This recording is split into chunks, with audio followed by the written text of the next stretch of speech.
think that's always been my passion, telling stories through my paintings.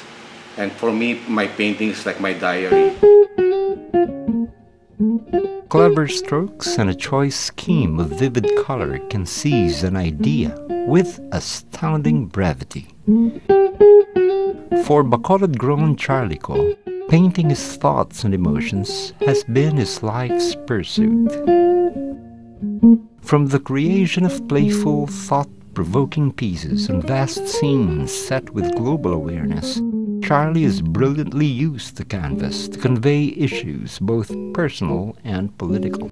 I did a painting in 1979, and then my first one-man show was in 1983. From then on, I've been having shows until now. No?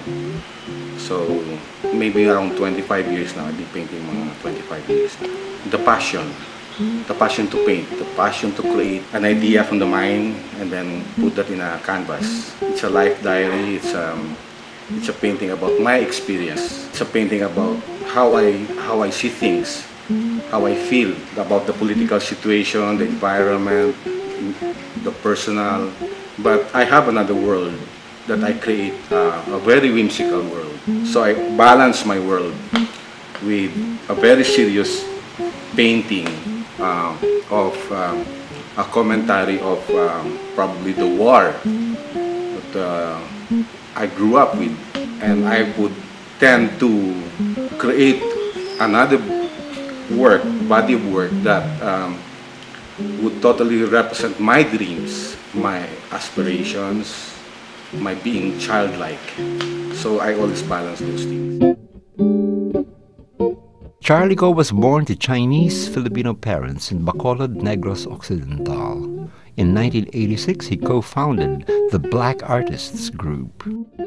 The Black Artists' work drew from personal viewpoints and global issues affecting humanity.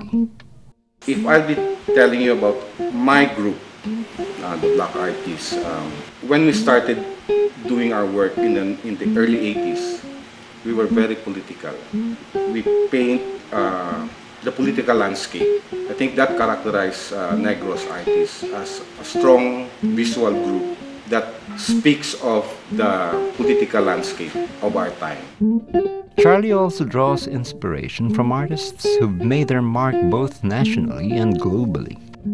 Artists always inspired by other artists. When I started painting, I was inspired by the Surrealist movement, like Magritte, Salvador Dali, all these foreign artists. I was exposed in those early years. But in my early years also, I'm inspired by local artists like Danel Dalena, Ang Kyoko, those Filipino great artists. But in the end, one pursues his passion, one creates his own style. Indeed, Charlie-Co has found his own style and place in the world of modern art. However, what encourages him is not just the outcome of his work, but the appreciation his buyers have for them. I was telling you that my painting is a diary, so each one is quite part of me. When people buy my work, I'm sure they like my work because it's not easy to hang my work, to hang my painting in their house. But when they buy my work, I'm happy to see that they put my work in a special place in their house. Each artist here in Negros has his own, like I could only have specific artists that I know of. Noni Lucio Alvarado, his works speaks of the sacadas, light of the sugar workers.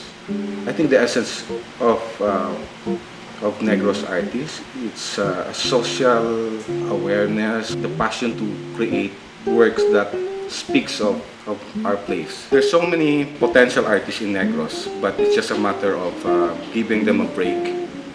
But I always tell the young artists that it's not easy to be an artist. I believe as an artist you have to be so honestly and sincerely create something that you feel speaks about humanity. I think that's important.